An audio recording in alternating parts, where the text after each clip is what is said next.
Awesome, doing well. It's pretty early here, so I have my coffee.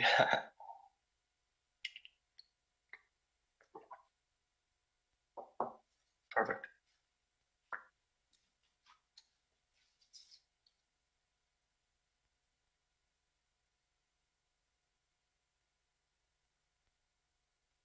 Perfect. Thank you all for having me. Uh, as you can see, my talk is titled Breaking into Blockchain. I'm really excited to be here. Thank you so much for having me. And a quick introduction, I'm Kingsong Chen, the CEO of Tech Intern. And again, really excited to be here and to share some of what I've learned working on this company with you. As a quick show of hands, I'd love to know kind of what your backgrounds are. Raise your hand if you're currently in college and looking to work in the blockchain space. Not so many. Raise your hand if you're not in college, but not working in blockchain yet, but looking to do so. Oh, cool. Awesome. And then finally, raise your hand if you're already in the industry, working at a company or running a blockchain company. Oh, awesome. Yeah, we got a great mix here. So I'm going to give a quick overview of my talk. First, going to give some background on Tech Intern. Next, I'm going to talk about some resources on how to start learning and being prepared to enter the industry. I'm going to focus mostly on technical roles, but we'll touch a bit on others. After, I'm going to talk about the companies in the space, as well as the types of roles you can expect that are hiring. And then I'm going to talk about the hiring process and making your case. Finally, some resume building tips and some examples, and we'll quickly cap it off with a quick Q&A.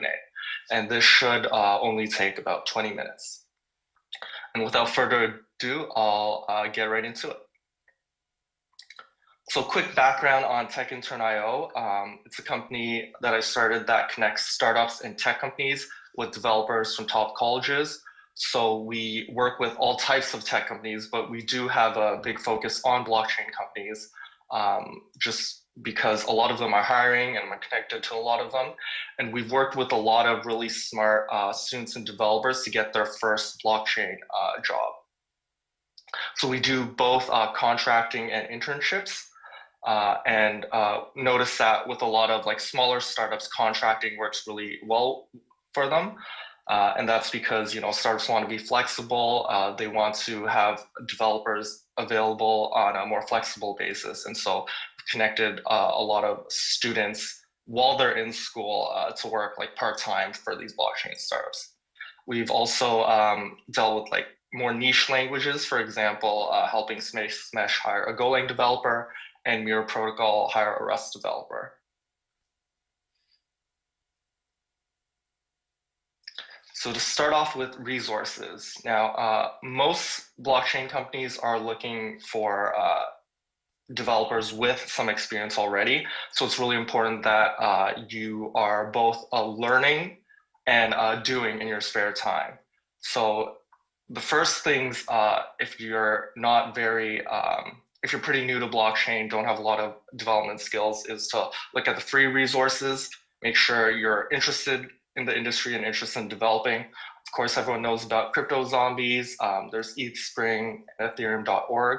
This is really to try your hand at development and see if you like working in Solidity or some of the other popular languages.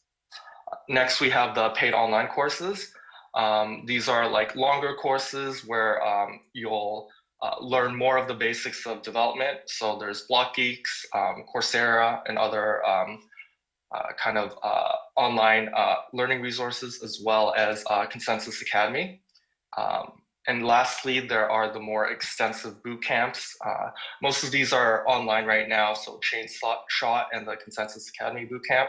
But I do remember some of them have had in-person kind of sessions. I remember Consensus had one in Dubai where you would even fly there and work on some real blockchain projects there as well. And finally, it's really important that you're doing things as well. So hackathons are super important. I know there's one at ETHCC. There's also ETH Global, which hosts a lot of hackathons in various countries around the world, as well as it's important to do bounties with Gitcoin and other platforms as well. And lastly, and probably the most important thing, is to just like join projects to get started there. Most projects have like a Discord or a Telegram. You could just join, see if there are any development projects in the works, and you can often like contribute because a lot of these are open source projects. You can just start like talking to the founders, talking to the team, and seeing if there are things you're working on. All right, and now we get into some of the interesting companies and roles that are available. You can see most of them on the page, and I'll kind of dive into some of the ones that are a bit more interesting, or some more parts that I could talk about. So the first one is like the NFT and social dApps. These are quite interesting because they're the most consumer-facing types of companies and roles.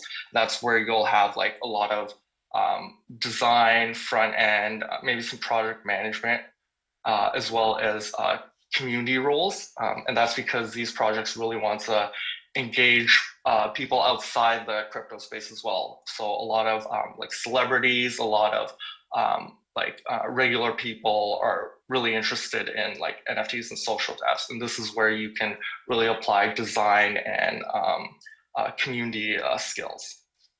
Next, we have DeFi, decentralized finance. This is where you have automated market makers, insurance, lending.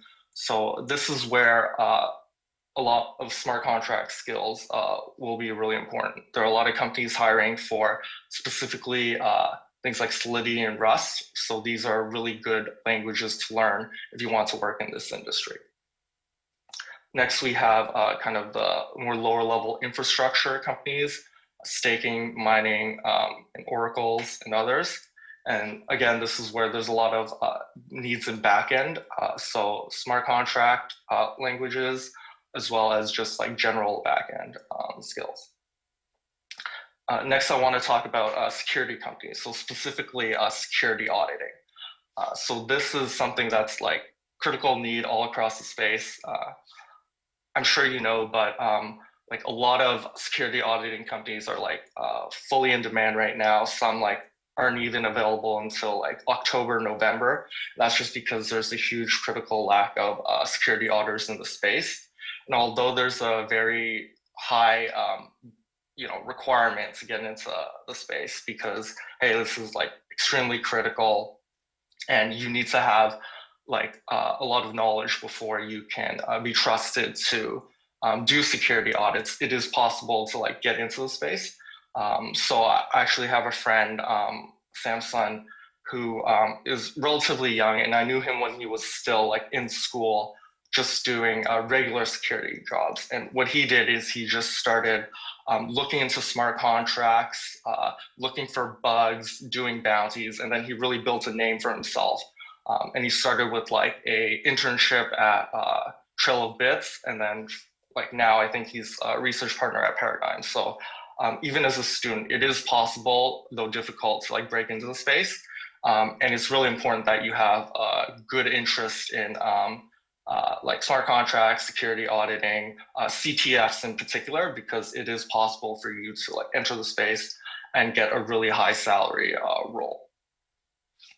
And of course, there are like the hardware companies, so wallets, a lot of blockchain, Bitcoin and other crypto ATM companies coming up. I'm seeing a lot of them, and some that we're working with as well as like miners themselves. And then there's blockchains themselves. So this is where you work on protocol design and really low level like protocol work. And that's where there's a lot of functional languages like Rust, as well as just a lot of demand, as all the different blockchain protocols all need developers. And finally, another interesting group is VCs, media and hedge funds. I'm seeing a lot of them hire for like research positions as well as quant positions. And this is another really interesting area where you can work at a VC or hedge fund. And lastly, like a bit less related to development, but there are a lot of crypto companies looking for community management and marketing / memes. So really growing the crypto community to include more people, managing the Discord. This is sometimes a support role where you're just like answering questions, but sometimes also a growth role where you're really thinking of ways to increase the community, try to get more people into the blockchain space. Now quickly, the general hiring process. So this is briefly and generally how companies will look at hiring. Of course, like the best way to get into a specific company is to really like just join their community, join their Discord, see what they need help with, and then start contributing. But it's hard to do that with like every company, of course. So generally the process will be to like submit your resume somewhere. You could do that on Internio to like get your first internship or contract job, or directly to the company themselves. In the first pass, your resume will be really important because they'll be looking for like general skills, their initial impression, and make sure you have like some blockchain experience, whether it's on your own or at a previous company. And that's where in the second pass, they'll really be looking for like the application of your skills, your portfolio, your GitHub, making sure like you've done development work and also that it's created some business value. So you're not just doing like stock projects that you found on the internet. You're not just following guides, but you're actually building things on your own and then like interacting with the users, like showing that like you've achieved some markers of success. And then finally, we'll have the interviews. This is where, you know, they'll contact you to do like coding tests, show that you need to show that you do have these skills, and also look for like a culture fit, maybe ask some questions around your interest in crypto. Most of these companies really care that like you yourself are personally interested in crypto. So knowing that like you interact with projects in your free time, that you know, have cryptocurrency and you've used it in dApps, you've used different wallets, and that you have some thoughts on like usability and how to like improve blockchain as a whole. And of course, it's important that you make your case. So one really useful thing is to focus on business value. So in addition to the things you've developed, how it's actually been used to solve a specific problem. At the end of the day, all these companies are like businesses, and so they do care about like how the things you're doing will impact the bottom line. So that's either with like the number of users that you can reach and how like it helps them specifically. And this is where on your resume and when you're talking, you can talk about like your measured success and how like the things you're working on has led to like results and the actions that like have directly impacted the customers. So as a bad example, you could just say, oh, you create an app using like, these technologies to do this specific thing. But a better example would be like helping like a specific amount of users, like 52 crypto users, find the most undervalued, like $23,000 of land by creating a decentralized sales dashboard with these technologies. So really highlighting the specific things that you've done and you've achieved by building, by developing the things you've worked on. So with your resume, it's important to list like what you actually did. Again, why it's important to the goals of whatever project or business you were working on, and how the value provided previously will impact the role you're currently applying to. So it's really great if you worked on something similar in the past, but if not, like how the skills you learned would translate to the role you're currently applying to. So some more examples. If you've built something and launched it, like that's a great thing to mention, especially if that leads to more users that you can then talk about how they interacted with the tools you've built. Of course, like percentages are great if you improve like performance, if you like led the growth of the app by whatever percent. And also really driving home that, hey, you've built a lot of things in the past. You have that development knowledge, but also you know how to translate that into business success. And that's it. Now I'd love to open up for a Q&A if anyone has any questions. And in addition, feel free to like join our Discord, contact me, or even add me on LinkedIn.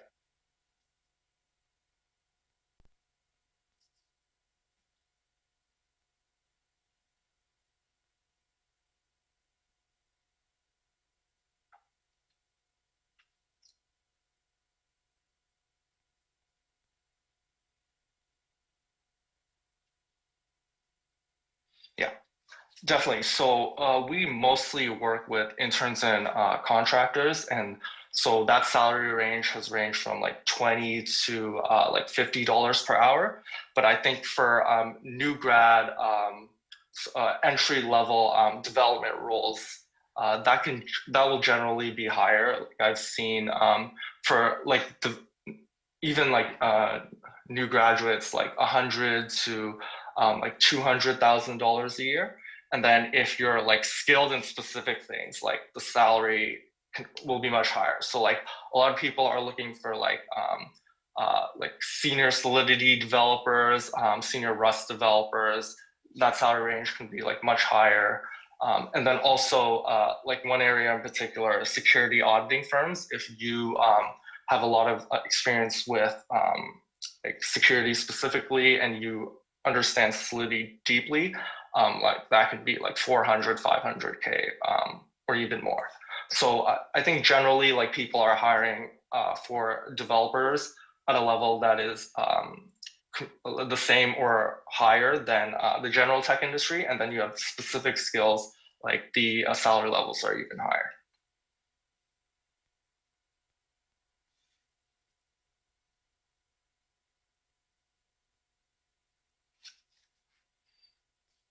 Awesome.